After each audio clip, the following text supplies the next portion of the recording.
Welcome to my discussion. Welcome to the discussion post, right?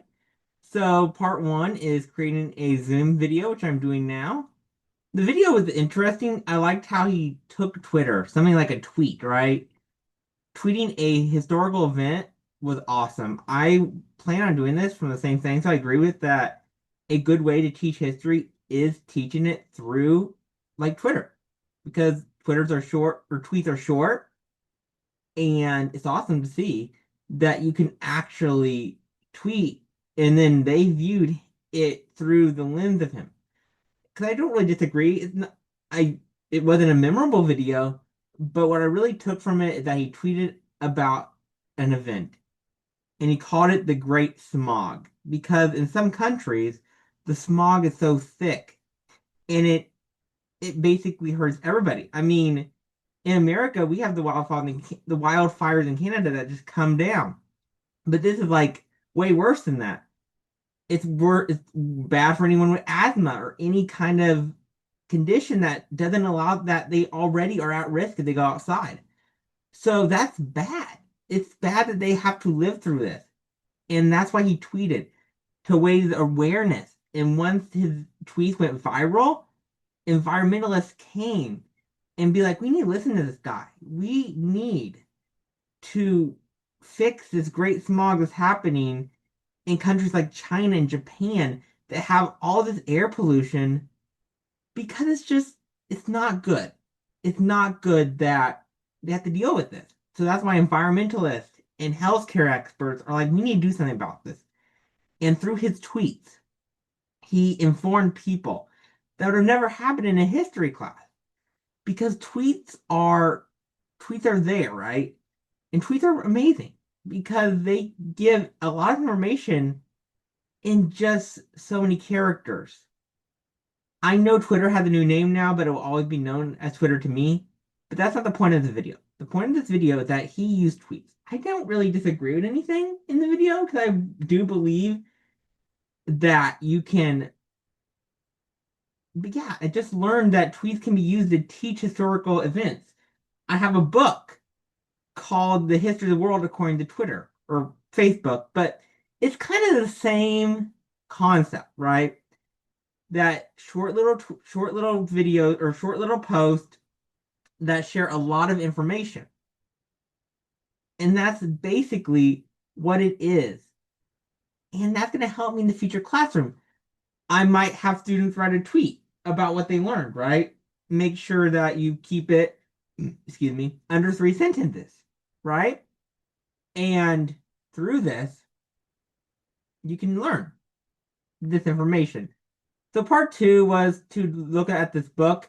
I'm very, I'm personally very into geography, and these are the five themes. I've seen it differently because I actually taught on this during my the experience you have before you student teach.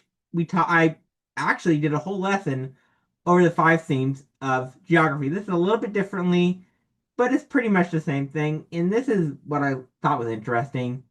So you have location, that's the first theme, and that's just where is it on the Earth surfaces? I'm like, where is the location? How does it affect the economy? What are the cities and towns located? Where are they located? Are they in the northern US, the southern US, the western, the eastern part of the US? This is all, and this is concepts like distance, scale, and also directions. How are you going to get there?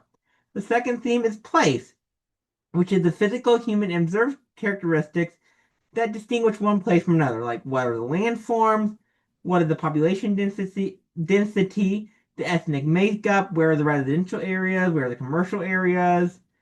And this teaches concepts like population, like how big a city is by how many people live in a city, climate, what's the weather like there, what's the weather like over a long period of time, about 30 years, and the topography of the area as well, the characteristics of the area and what's the relationship within the place.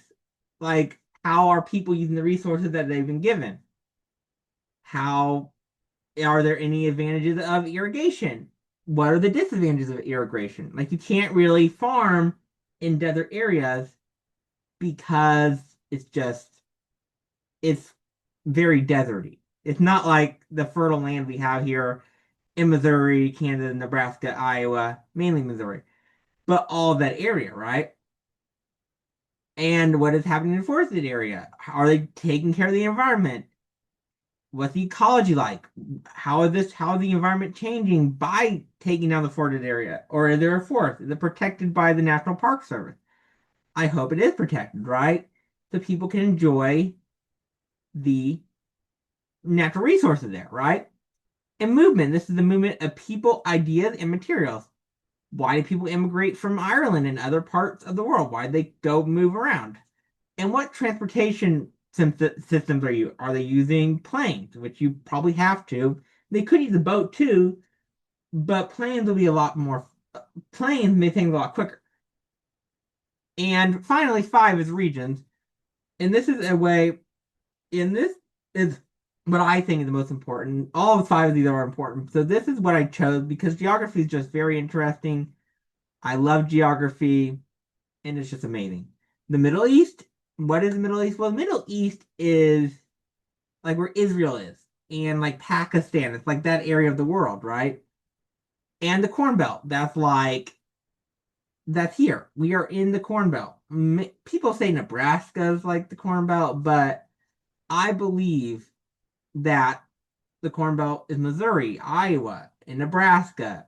It's not just Nebraska. Iowa, Nebraska, Missouri. Basically, these places, Kansas, are all a part of it. Is it possible to grow corn in Ohio and Indiana? Yes, but this part is the Corn Belt. And the concept is urban area like Kansas City. I did not grow up in Kansas City. I grew up in a small town, so I'm more of a rural person. But I'm not, but I'm more into the urban area. I am an urban person at heart. So I'm more of an urban guy. I like cities. Not like huge cities like Kansas City, but like Springfield, Joplin, Bentonville, anywhere that's like within low between 100 and 150,000 people is like my good spot. Like, but basically, finally, but basically, the five themes make it easier for teachers to teach, right? And you can study the five themes, and you organize the topics, and that's just how it is. And this is a short video about the video that taught how tweets can be used to teach people, teach students, and it can also be used in that textbooks are also so important for doing geography and history in the classroom.